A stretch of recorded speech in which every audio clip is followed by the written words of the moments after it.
Y ahora conversamos con la congresista Adriana Tudela, congresista de la República y vocera también de Avanza País. ¿Cómo está, congresista? Gracias por atendernos. Buenos días, Patricia. Sobre las supuestas presiones para ascender a militares cercanos aparentemente al presidente de la República, ¿cuál es la posición de su bancada?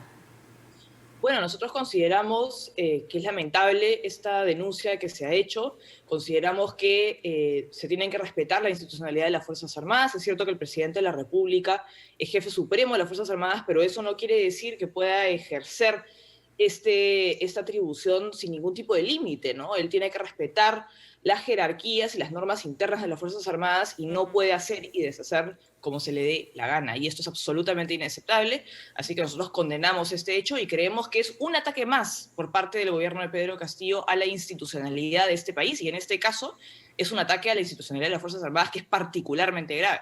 Ayer se buscó el aspecto también constitucional y recogíamos algunas versiones de expertos en la materia. Por ejemplo, el doctor Omar Cairo decía, es facultad del presidente como jefe supremo de las Fuerzas Armadas de nombrar y destituir a los comandantes generales y es su facultad de forma plena.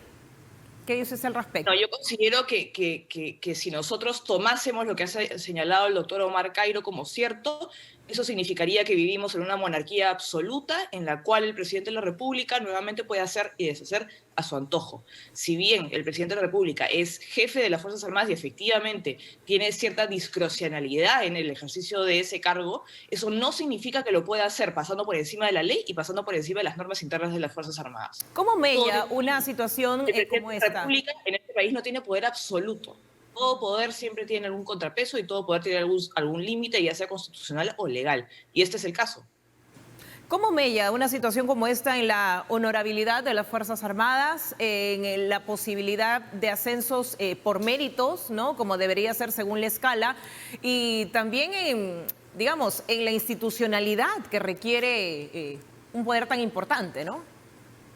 Bueno, como tú bien dices, este tipo de decisiones no solamente afectan la meritocracia y desmoralizan a las Fuerzas Armadas, sino que es particularmente grave, como señalaba al principio, porque es evidente que el gobierno está pretendiendo, digamos, debilitar la institucionalidad de las Fuerzas Armadas, debilitarla, coparla, con la finalidad de, digamos, que sea adscrita al gobierno. Y esto es algo particularmente grave porque las Fuerzas Armadas, digamos, tienen el monopolio del uso de la fuerza, ¿no? Entonces, a mí la verdad es que me despierta señales de alerta gigantes el hecho de que estén tratando de hacer esto dentro de las Fuerzas Armadas cuando es, digamos, una institución clave que les podría permitir a ellos permanecer en el poder.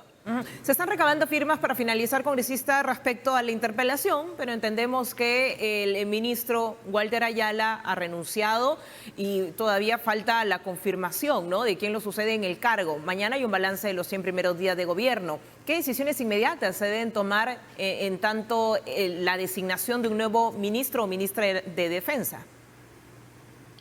Bueno, creo yo que más allá de si el señor Ayala renuncia o no renuncia, podría corresponder en su caso, digamos, una interpelación, una posterior censura y en caso de renuncia antes, tal vez incluso una acusación constitucional, ¿no? Pero algo que es importante acá es que, digamos, la responsabilidad de lo que ha ocurrido no se extingue ni desaparece con la renuncia de Ayala, porque es evidente que Ayala ha sido nombrado y ha actuado por orden de Pedro Castillo. Entonces, incluso si renuncia Ayala, el nuevo ministro va a tener que dar explicaciones por estos actos, porque nuevamente esta es una decisión que viene directamente de Pedro Castillo. ¿Esto justifica iniciar un proceso de vacancia? Bueno, yo personalmente, y esto lo digo a título personal, no lo nombré de mi bancada, mi posición ha sido bastante clara desde un principio. Yo creo que hay una evidente incapacidad desde el momento en que Pedro Castillo puso a Movadef en las más altas esferas del poder del Estado. Pero esto es una opinión personal. Definitivamente una vacancia requiere, como ustedes saben, de 87 votos y eso es algo que hasta el momento no se ha promovido y si se promueve será algo que se tenga que tomar en decisión y en consenso dentro del Congreso. Pero no puedo adelantar opinión al respecto. De hecho, muy bien, congresista, en aras también de la responsabilidad, ¿no? Gracias, congresista Adriana Tudela, muy amable.